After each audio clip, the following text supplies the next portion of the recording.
voudrais du soleil vert, des dentelles et des théâtres, des photos de bord de mer, dans mon jardin d'hiver. Je voudrais de la lumière, comme en Nouvelle-Angleterre. Je veux changer d'atmosphère, dans mon jardin d'hiver.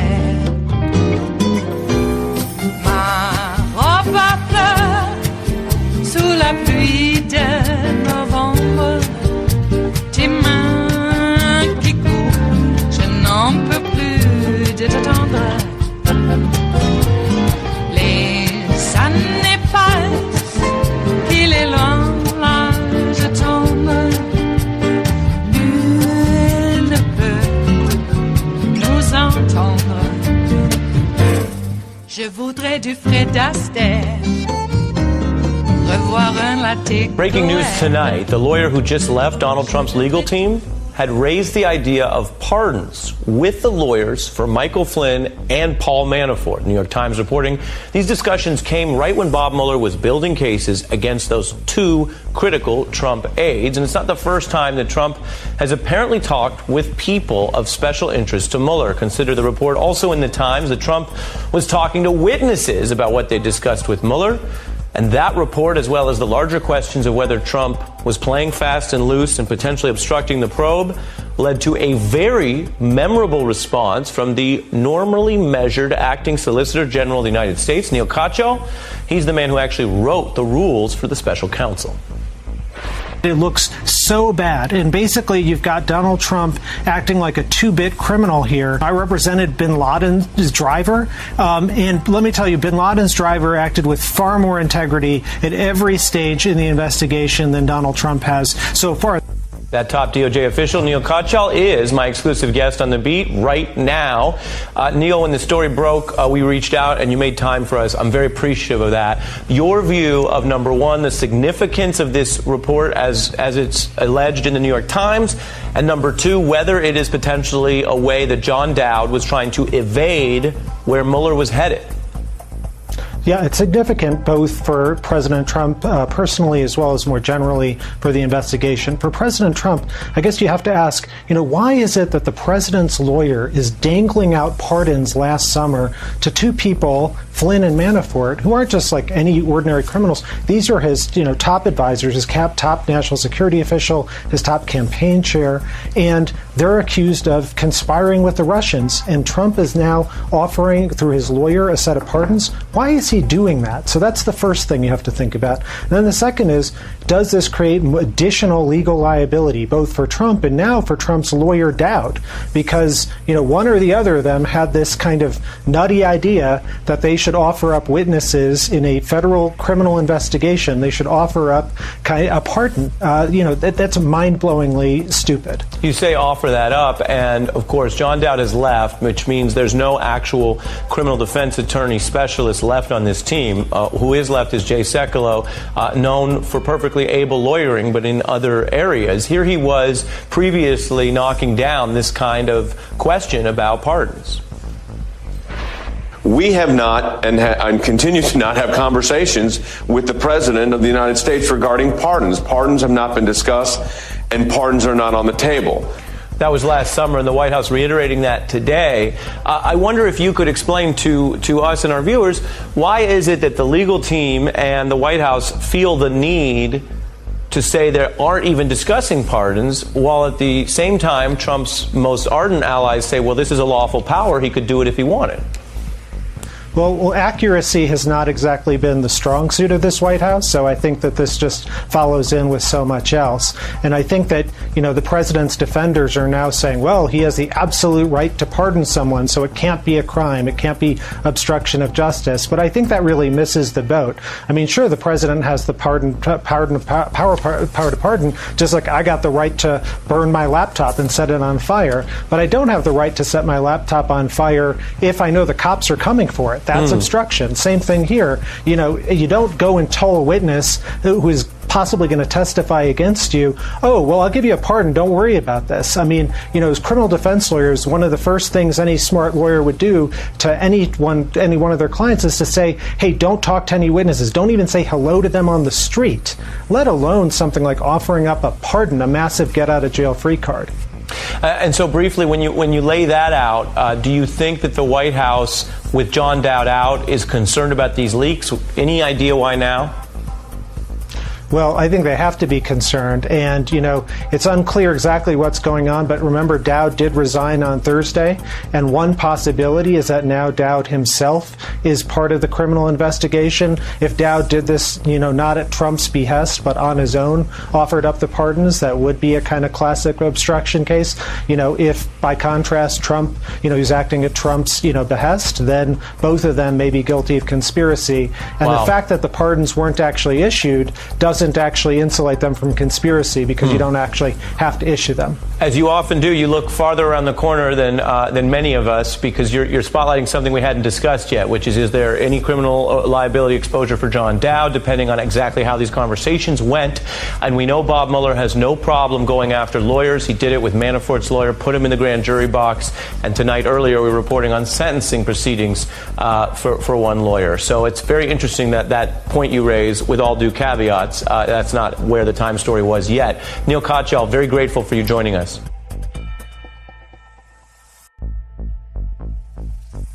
It is Friday, the 30th of March of 2018, and you are in West Coast Cookbook and Speakeasy. I am your chef de cuisine, Justice Putnam. Our daily special is Blue Moon Spirits Fridays, because we are all Nighthawks in the diner of life. Well, Neal Katyal slammed Trump's former lawyer, John Dowd, offering pardons as mind-blowingly stupid. That's how we start off here in the Bistro Cafe part of West Coast Cookbook and Speakeasy, because we're here for you. Yes, we are. Now, John Dowd may have opened himself up to some legal jeopardy himself. We'll have to follow that story as it transpires. Okay, well, the Russia investigation continues, and it continues apace. And I think the official and professional terminology is the shit is hitting the fan.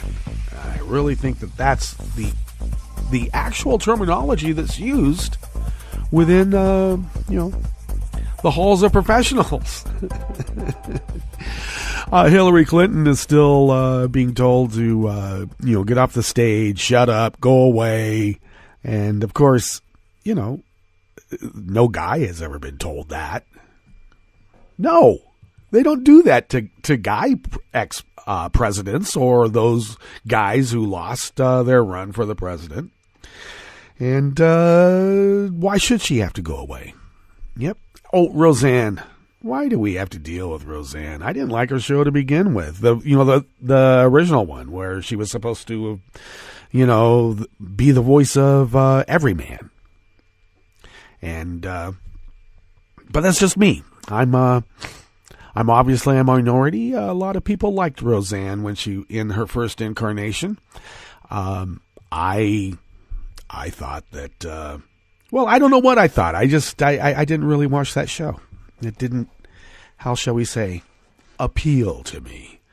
But she's now going on a rant that the Dems are running a satanic child sex cult. I wonder if it's out of a pizza parlor with no basement, and which just proves how satanic the sex cult is with children when they're able to do it in the basement of a pizza parlor that does not have a basement. Only Satan could be able to accomplish that. I mean, it's so obvious, isn't it? Okay. Laura Ingram's might actually be out of a job, and wouldn't that be grand? During Holy Week, too. It would almost be like a gift from God. We can only pray. Yeah. So don't go after people who have survived a mass shooting. It's not really a good business model, Laura. Come on. Speaking of bad business model, an Ohio student that was shot at his school a few years ago gets detention for participating in the National School Walkout, and then the school board forced him to apologize because, you know, their town doesn't want to get rid of guns, and it doesn't matter whether that little punk was shot. You know, his trauma is the only thing that's causing him to say, I don't want to be shot anymore. These people are ghouls. And during Holy Week, too. We could only pray. Well, what's on the rest of the menu for today? Because we've got some stories curated for you. The news is always so much more voluminous than voluminous. Yes, and voluminous. Then we can attend to all of it because it is so voluminous that we actually then curate. That's why we're here.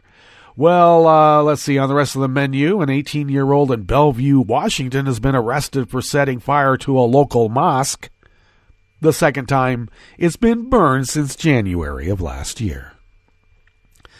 Far-right conspiracy theorist Laura Loomer is kicked out of the Pulse nightclub shooting trial. Yeah, you got to be pretty impolite to have that happened. And the FBI started looking into Trump's shady Russia-linked business deals as early as 2014. And I might argue that they may have begun looking at him a little bit closer than usual when, he was hanging around with Ivana, whose dad had some alliances with Russia's KGB. But, that we don't count that. No. After the break, we move to the chef's table where Trump is gaslighting the public, and you can see it in the way he fires his cabinet members. And Houston Police Chief Art Acevedo wasted no time calling NFL star Michael Bennet morally corrupt, but is strangely quiet on police brutality. All that and more on West Coast Cookbook and Speakeasy. Bon appetit.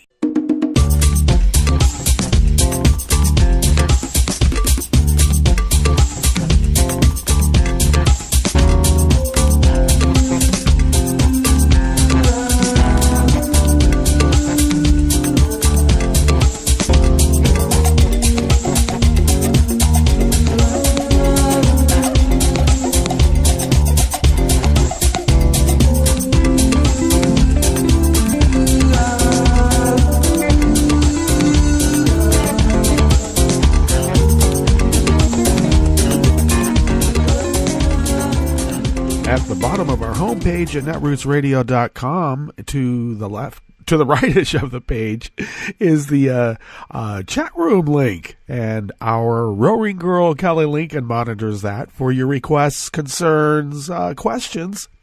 And, of course, another way to contact us is to follow us on Twitter at Netroots Radio. We also have a Facebook presence. We also have a YouTube presence, by the way.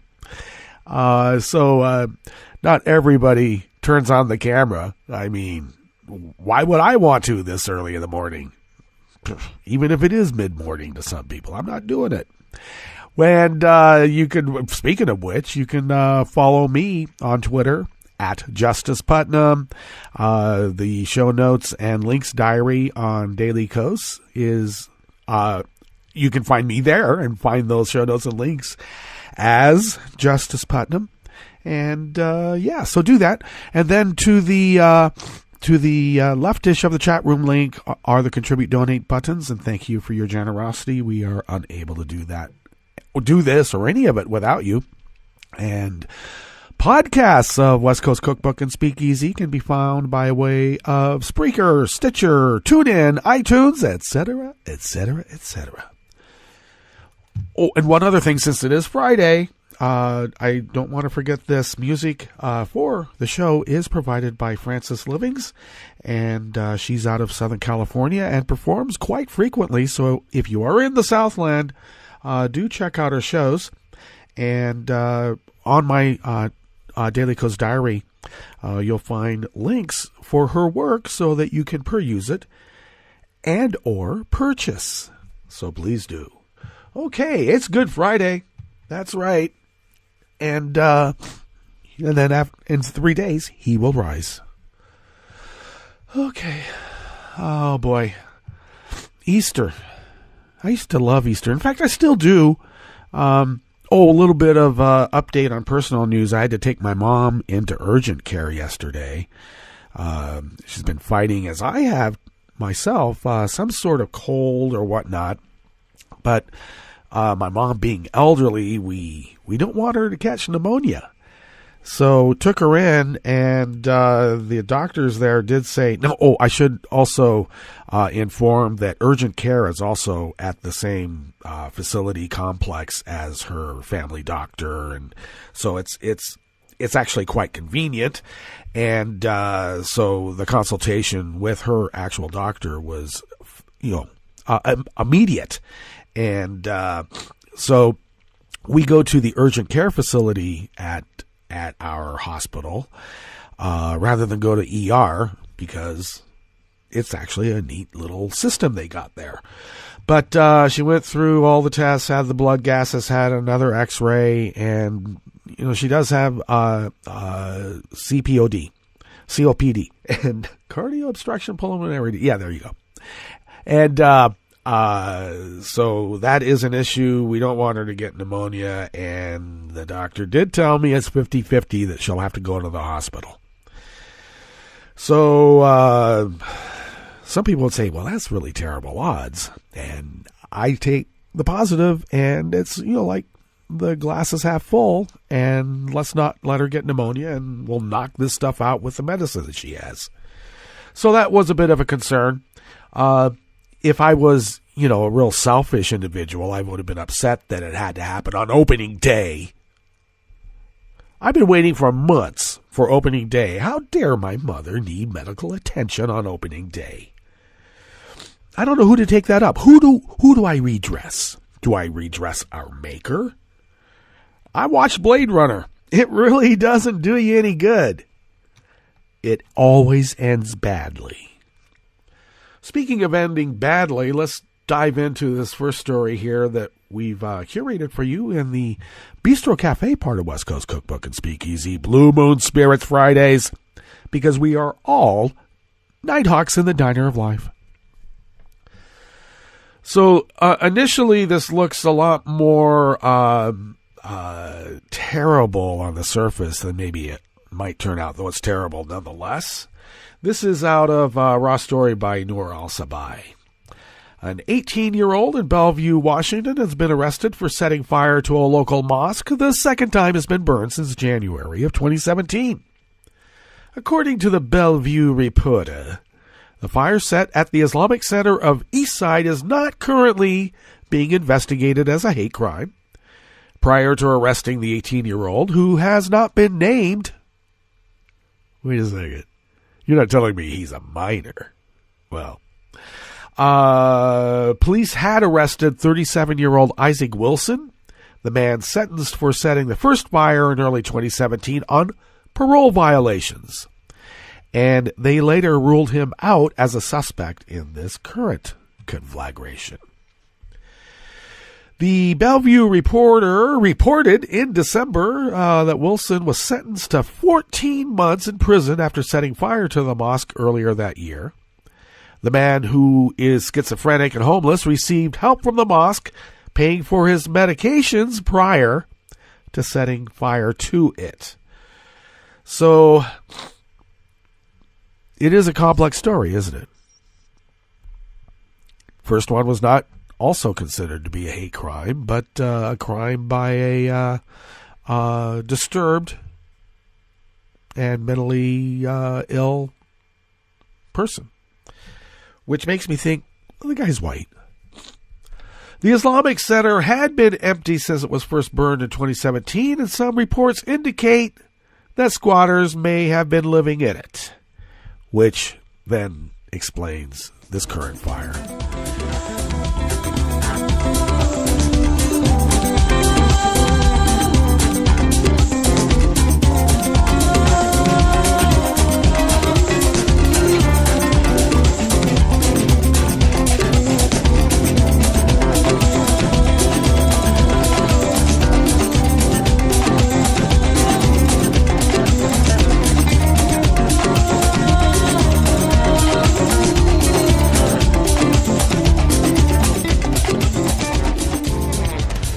Next up here in the Bistro Cafe, part of West Coast Cookbook and Speakeasy, is an article out of Think Progress by Luke Barnes.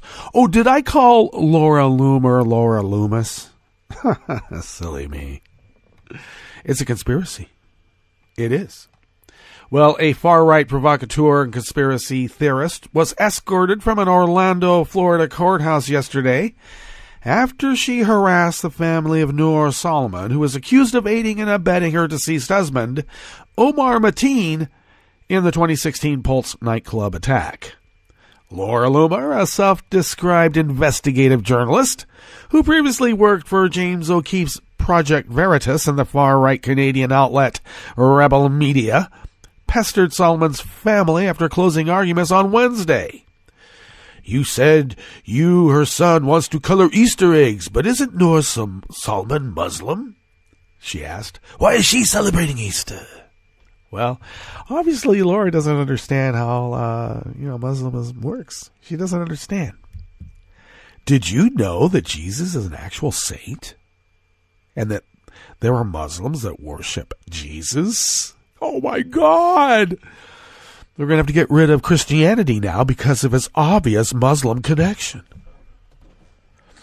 Well, Solomon's cousin responded that the family believes in all religions, but Loomer persisted, asking, "Do most Muslims color Easter eggs?" Okay.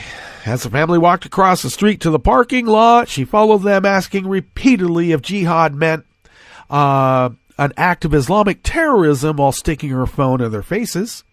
Later that day, a court email said a reporter had lost media credentials for highly inappropriate behavior with the defendant's family members outside the court. When Loomer tried to return to the courthouse yesterday, she was removed by a U.S. Marshal, at which point she posted on Twitter that she'd been forcibly ejected. Well, yeah, that is probably true. You were forcibly ejected because, you're I don't know what to call you, Laura, but you're done. You're out of the trial now. You can't. She is so odorous, and I mean like she stinks. This isn't the first time Loomer's brand of investigative journalism has drawn the ire of law enforcement officials. After a gunman killed 58 people and wounded hundreds more in Las Vegas last fall, Loomer interrupted Sheriff Joseph Lombardo at a press conference. She repeatedly harried him with leading questions about the shifting timeline of events, implying the police were covering up what had really happened. The term agent provocateur is very apt, because I wonder how much money Project Veritas has in rubles. It does make one wonder when part of Russian active measures is just to sow discord. Everybody knows that as an investigation in any kind of police activity, as more facts come in, timelines shift. It's the way of science. As you get more information, you fill in the gaps. After a man killed 8 people with a rented truck in New York City last year, she got herself banned from Uber and Lyft for saying that she waited 30 minutes to get a Lyft or Uber to come to pick her up. They didn't have a Muslim driver. And what else? She's one of a number of white supremacists, including Twitter troll Baked Alaska and far-right British Islamophobe Tommy Robinson, who lost their blue checkmark when they were de-verified from Twitter last October. And Loomer, unsurprisingly, did not take it well. Okay, so the Noor Solomon story, the wife of this Omar Mateen, I think is a story in and of itself, too. She has been described from the very beginning as having certain mental limitations and capacities already. And even the prosecutors said that that they don't think that she actually planned it, but they're going to throw the book at her anyway. So it's just a curious thing. I don't want to diminish maybe her actual role, but the extension of mental incapacity as a defense is not being extended.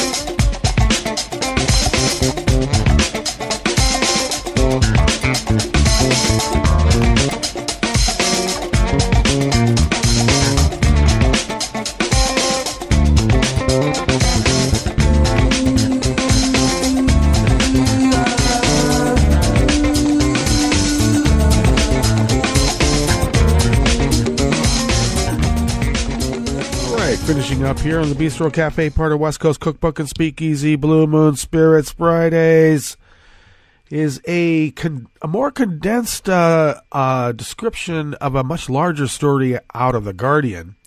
And Brad Reed deftly synthesized the greater aspects of this larger story from The Guardian. And, of course, Brad Reed writes for Raw Story. Donald Trump has in the past complained that the only reason he's being investigated for his ties to Russia was because he won the 2016 presidential election. But a new report reveals that the FBI was asked to investigate his Russia-linked deals before he ever announced his presidential run. The Guardian has found that the government of Latvia, a former Soviet satellite state and current NATO ally, asked the FBI to help out with an investigation into a proposed Trump-branded hotel that was to be built in its capital city of Riga. The deal was in the process of being worked out with Igor Krutoy, a wealthy ally of Russian President Vladimir Putin. However, Krutoy and his associates quickly called off the deal after Latvian law enforcement officials started questioning them as part of what The Guardian describes as a major criminal inquiry.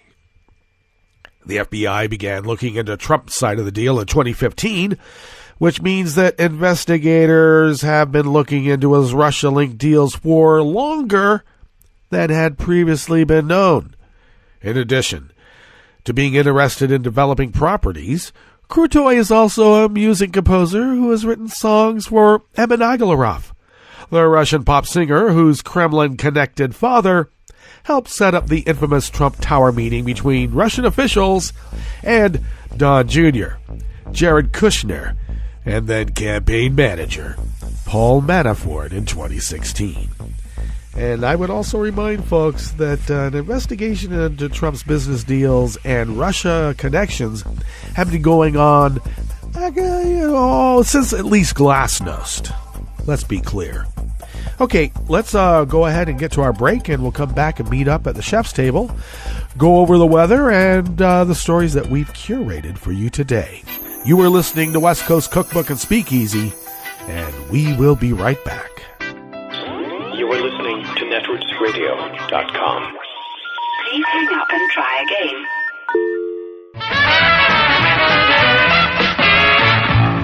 From a point at sea to the circles of your mind, a new force is at work for planetary transformation. New radio for a new Earth. This is Take Two Movie Review. I'm Mike Friend. This week, updated John Hughes. If you think about the flavor of his movies, especially the ones from the 80s, and add some diversity, you have the basic vibe for the new romantic comedy Love, Simon. About the first line from Nick Robertson, who plays Simon, is, "I'm just like everyone else, except for one big-ass secret." From there, the stage is set to see how the lovable Simon is going to negotiate his inevitable coming out. He's joined in the struggle by an anonymous email friend, pseudonymed Blue, who is apparently a classmate at his upper-middle-class suburban high school and is apparently negotiating the same issue. Simon also has understanding friends and liberal parents who skate kind of close to caricature. All isn't totally well, however, as Simon does have to contend with the slightly off Martin from drama class, who gets wind of the Blue communications when Simon forgets to sign out from a computer in the school library. Martin blackmails Simon to enlist his assistance in fixing him up with Simon's longtime female friend Abby. While Simon cooperates, Martin is unsatisfied with the results and releases the emails anyway.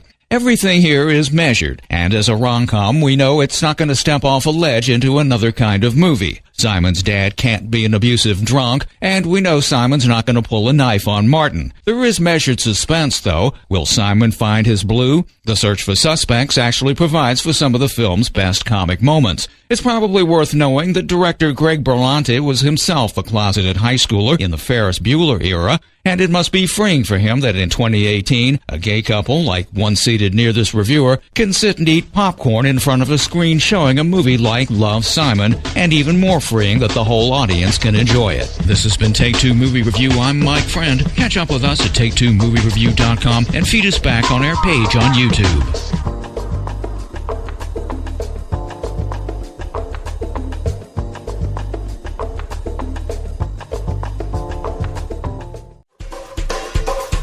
This is Scientific American's 60-Second Science. I'm Christopher Intagliata. Knuckles. Cracking. You may not mind the sound, you may despise it, or you could study it. A couple years back, Vinny Sujo was taking a biomechanics class at the French Polytechnic School outside Paris, and he was on the hunt for the perfect class project. Even though they suggested many projects, I couldn't find one which was both practical and that I could complete within the framework of this class.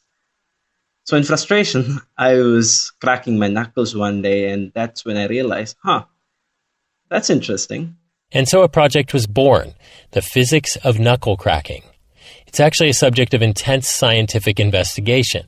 Back in 1971, scientists figured they knew how it worked. The cracking sound was caused by bubbles popping within the fluid surrounding the knuckles. Or so they thought, because in 2015, shots were fired in the form of MRI visualization of the knuckles post-cracking. In fact, the bubbles were still there. The whole process happens too fast for imaging technology to visualize in real time.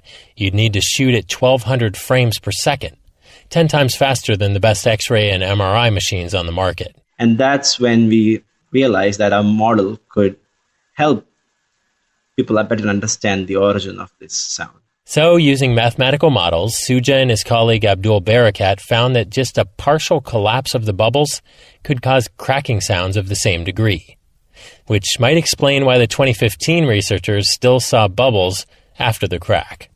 The details are in the journal Scientific Reports.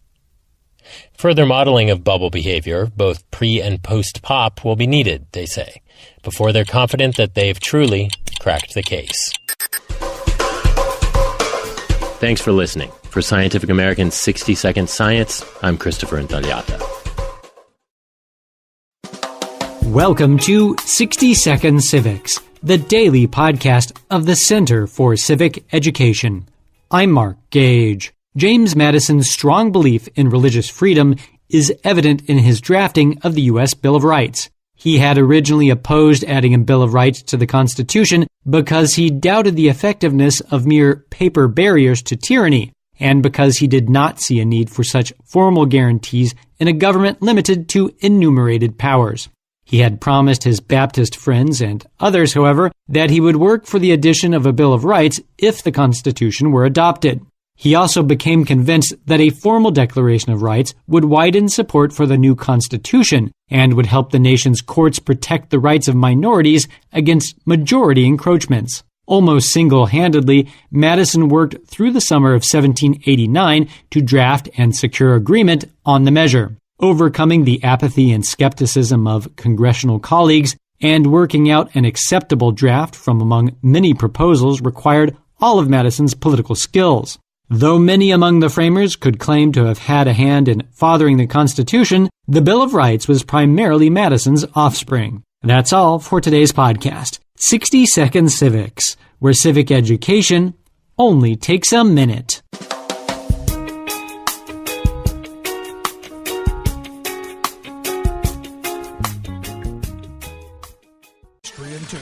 On this day in labor history, the year was 1979. That was the day the 3 Mile Island Unit 2 reactor partially melted down near Middletown, Pennsylvania. A combination of equipment failure and human error has long been attributed as the cause of the meltdown. An initial overheating and reactor shutdown had occurred, but a pressure valve remained stuck open, allowing coolant to escape. Design flaws in control equipment failed to indicate the position of the valve. Workers then mistook the increased pressure as a result of the excess coolant. They shut off the emergency water system that could have cooled the core. Fears of radiation release and hydrogen bubbles led to voluntary evacuations that included over 140,000 residents. Authorities assured the public that the partial meltdown had been contained. President Carter convened a commission to investigate the causes. It concluded that while the operators took inappropriate actions, the training they received was inadequate, as were the procedures they were required to follow. Plant designers Babcock and Wilcox were held responsible for poor design.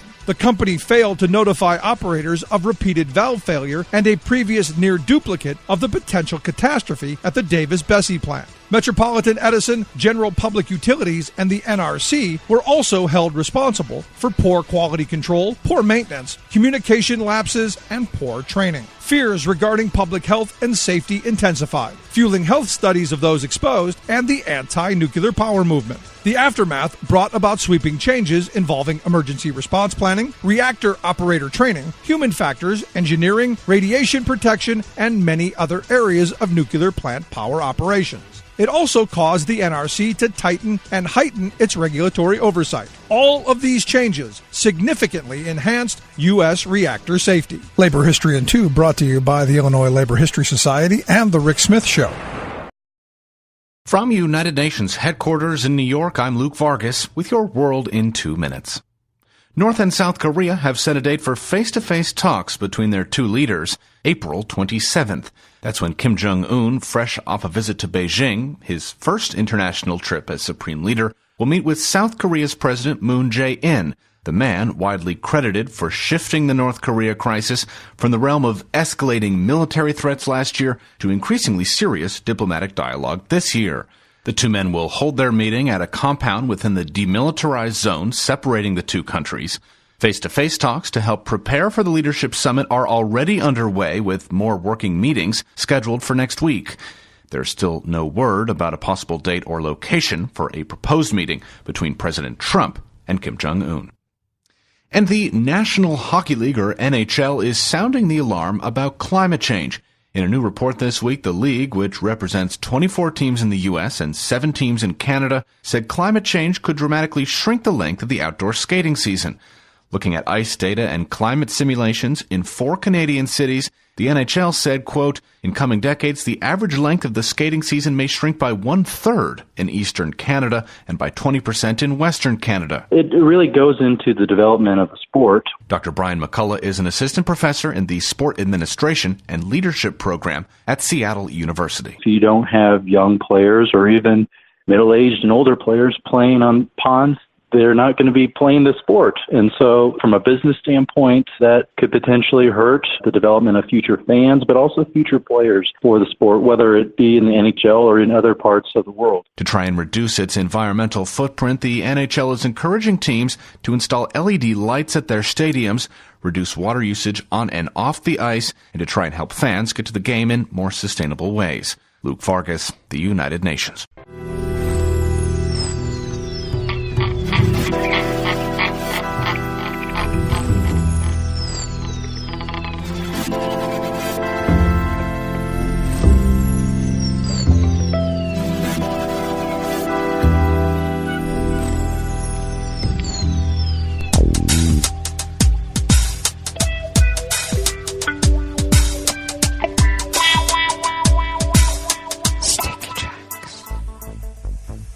Thank you for accompanying us here to the chef's table at West Coast Cookbook and Speakeasy Blue Moon Spirits Fridays, because we are all Nighthawks in the diner of life. Or as we like to say, hey, hopper to it. Okay, well, I'm going to have to rely upon my own personal weather station here that does not hook up to the Weather Underground, unfortunately, because for some reason the weather stations in the area are on the blink. So I get some forecasts, but that's from just the general area rather than, my little local microclimate. Well, here along the banks of the Rogue River, the Rogue River Valley of southern Oregon, on the west coast of the continental United States, it is currently 40 degrees. We are slated for a high of 75. Yes, it could be spring. And winds will be light and variable.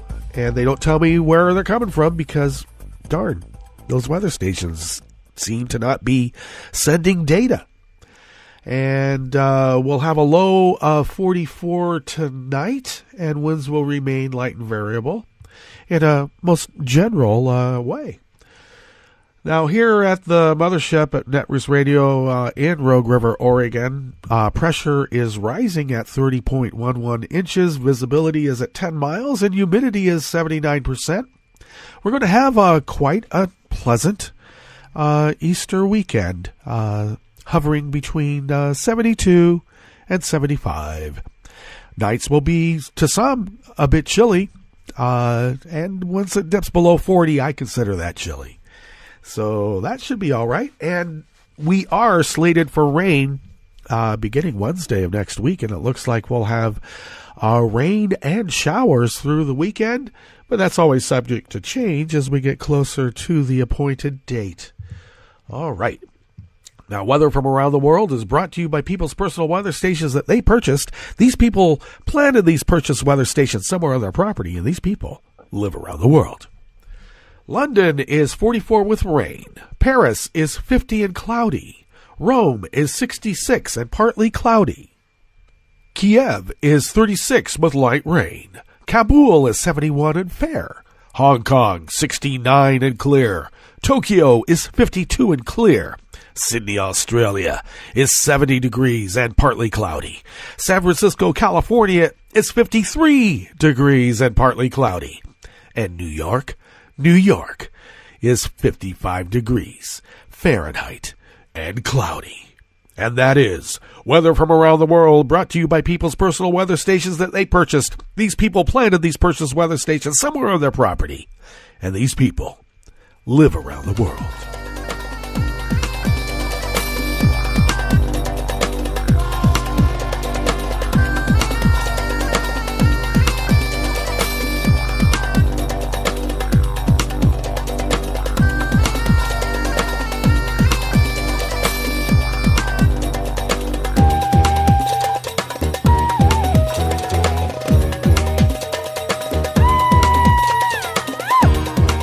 I should probably give everybody a heads up. On Tuesday, I may have to have a show recorded the night before. I've got some personal business that will take me away from the mothership right at the time that the show begins. So, darn.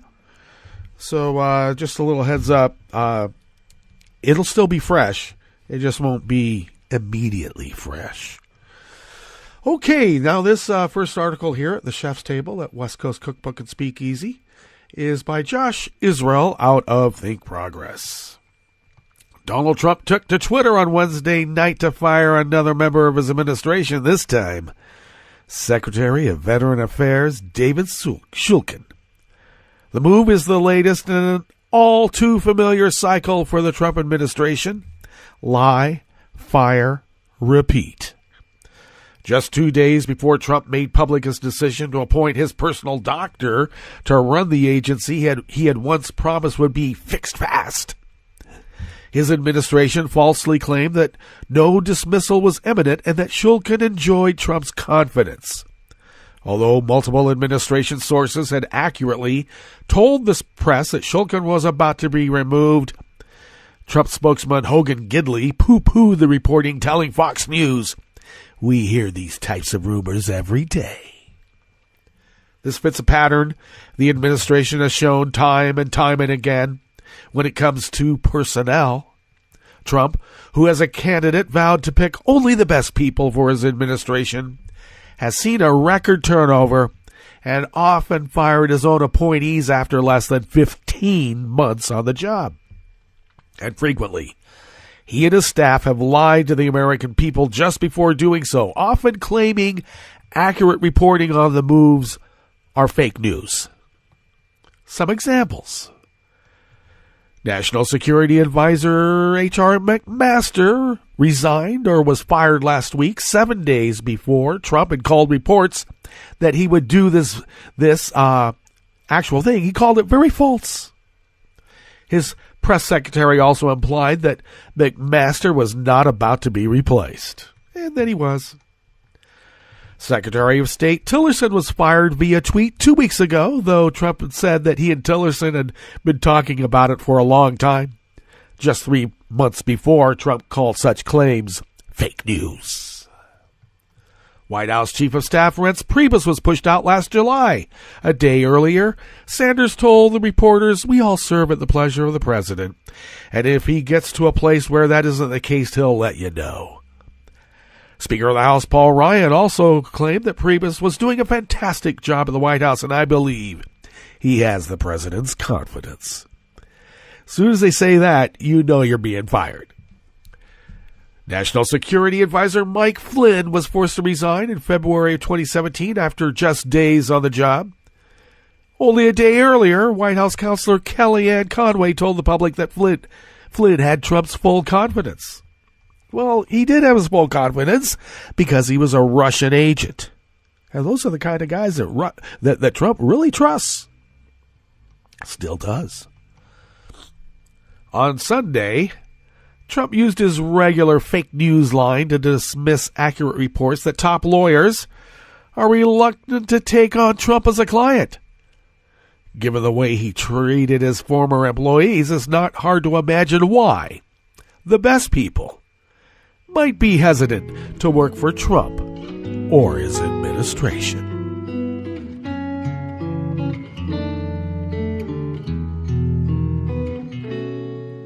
Je te donne ce mon amour pour la vie entière, la promesse de me trouver à tes genoux. Aussitôt que tu m'appelles, rester toujours fidèle, c'est tout, c'est tout. Je te donne tous mes printemps, mes étés de mer, mes automnes quand les feuilles tombent partout. Si ce n'est pas une bonne affaire, je te donne tous mes hivers, c'est tout. All right, finishing up here at the Chef's Table and West Coast Cookbook and Speakeasy is an infuriating story out of Injustice Today by Jessica Brand. On September 6th of 2017, then Seattle Seahawks player Michael Bennet penned a letter describing in excruciating detail how Las Vegas police officers physically assaulted him while investigating shots fired in the area of the Floyd Mayweather-Conor McGregor fight. According to Bennett, officers ordered him to the ground, placed a gun to his head, threatened to blow it off, and jammed a knee into Bennett's back. Las Vegas police officers singled me out, he said, and pointed their guns at me for doing nothing more than simply being a black man in the wrong place at the wrong time. Bennett's letter sparked another massive national conversation about racial profiling and police violence towards people of color.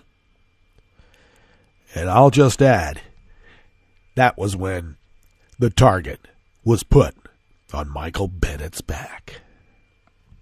Because shortly thereafter, a Houston detective started investigating a 7-month-old incident purportedly involving Bennett. Police alleged that in February 2017, while trying to get onto the field at NRG Stadium to celebrate his brother's Super Bowl win, Bennet shoved past 2 women, including a 66-year-old paraplegic woman in a wheelchair. According to the police, the women tried to stop Bennet from getting on the field, but he forced his way past them while shouting expletives, spraining the 66-year-old's shoulder. Now, police did not start their official investigation that night, or the next night, or even the next. They did not search for or talk to Bennet, even though they could have easily found him taking photos and giving interviews on the field. They did not take pictures of the complainant on the scene. Only in May, 4 months later, and after memories had faded, did the case get assigned to the investigating detective. And only in September, after Bennet went public with his story about the state of policing in America, did the Houston Police Department actually start investigating the case. Now, last Friday, over a year after the alleged incident and just before Bennett's release of his book, Things That Make White People Uncomfortable, a Harris grand jury issued an indictment charging Bennet with injury to an elderly individual, a third-degree felony that carries a punishment of up to 10 years in prison and a fine of up to $10,000. The basis for this potentially long sentence? Pushing her arm and body with his hands, is what the indictment says. Bennet turned himself in on Monday, and after being taken in to the Harris County Jail, posted a $10,000 bond. Okay, for one thing, why supporters should be vocalizing their concern, Houston Police Chief Art Acevedo held what critics considered an outrageous press conference on Friday, during which he called Bennet morally corrupt and morally bankrupt. The Texas rules of professional responsibility require lawyers to refrain from public attacks on the character of a potential defendant, lest their statements poison the public perception in a jury pool. So either this prosecutor by the name of Og and Acevedo either ignored this rule, or they just didn't want to follow it. Either way, the police chief should have known better, and Acevedo did not respond to multiple requests for comment. Acevedo also misrepresented the incident during his press conference, claiming that Bennet knocked the 66-year-old woman on her butt. That description seemed to surprise reporters, and it was false. Moments later, the detective on the case carefully walked back the claim, explaining that the woman sat in an 800-pound wheelchair that did not, in fact, fall or topple over. Bennet instead pushed her back and kind of strained her shoulder, the detective said. Bennet supporters say Acevedo's characterization of him as morally bankrupt is just not unfair but wrong. Now, Bennet runs a free sports camp for underprivileged families. His foundation works to combat child obesity, and in 2017, he pledged to donate all of his endorsement money to 8 programs focused on communities of color and women of color. And I got to tell you, Acevedo's comments are particularly striking and very rich, since he's never described other serious incidents, notably those involving police use of force. He never called officers morally corrupt or bankrupt. When eyewitnesses saw officers forcing a jogger to the ground after stopping her for jaywalking, video then captured her screaming as they forced her handcuffed into a police car. Acevedo was shockingly dismissive of public scrutiny of his officers. Cops are actually committing sexual assaults on duty, so I thank God this is what passes for controversy in Austin, Texas. Nor did Acevedo publicly lash out at several officers in Austin who were also caught on video shoving a black man to the ground and punching him, and then took another black man to the ground again for jaywalking. Another incident on video that went viral. Instead, Acevedo, at the recommendation of the Internal Affairs Division, eventually dismissed the complaint lodged against the officers.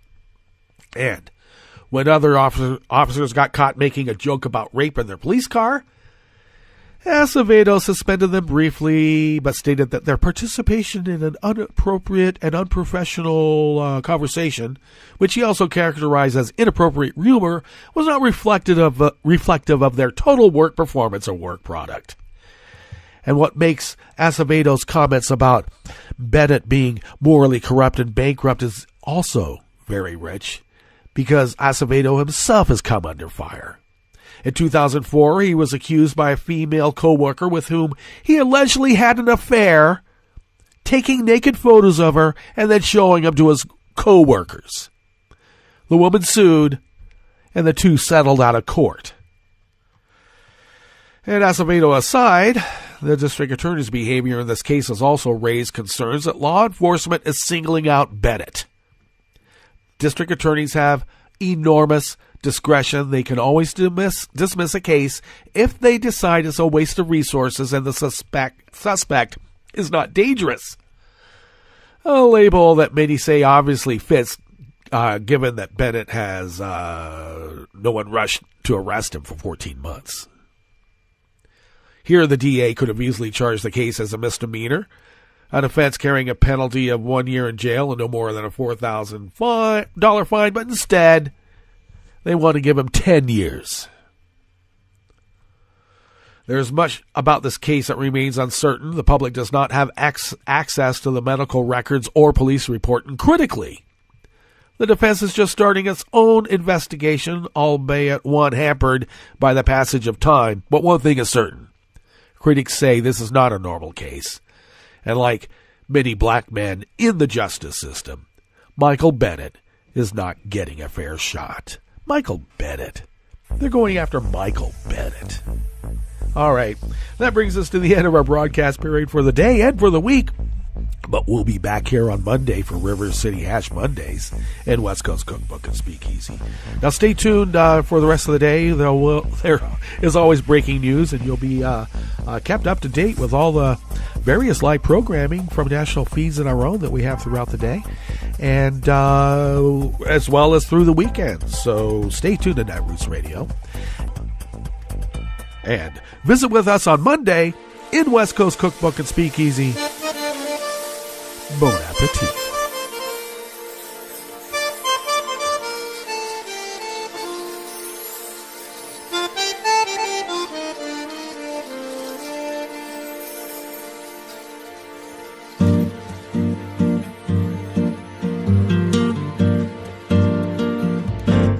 Je voudrais du soleil vert, des dentelles et des théâtres, des photos de bord de mer, dans mon jardin d'hiver. Je voudrais de la lumière, comme en Nouvelle-Angleterre. Je veux changer d'atmosphère, dans mon jardin d'hiver. Ma robe à fleurs, sous la pluie de novembre, tes mains qui courent, je n'en peux plus de t'attendre. Les années passent, qu'il est loin, là je tombe. Nul ne peut nous entendre. Je voudrais du Fred Astaire, revoir un latte Goël. Je voudrais toujours te plaire dans mon jardin d'hiver.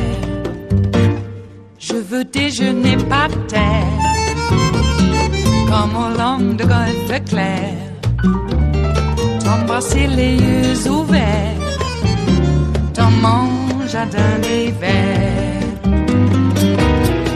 Ma robe à fleurs sous la pluie de novembre, tes mains qui courent, je n'en peux plus de t'attendre. Les années passent, il est loin, là je tombe. Nul ne peut nous entendre. Ba-da-da-dum-dee-da-dum,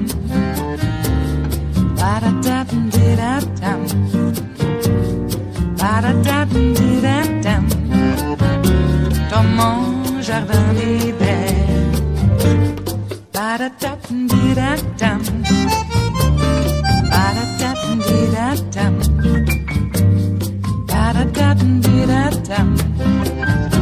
Dans mon jardin d'hiver. Dans mon jardin d'hiver. Dans mon jardin d'hiver.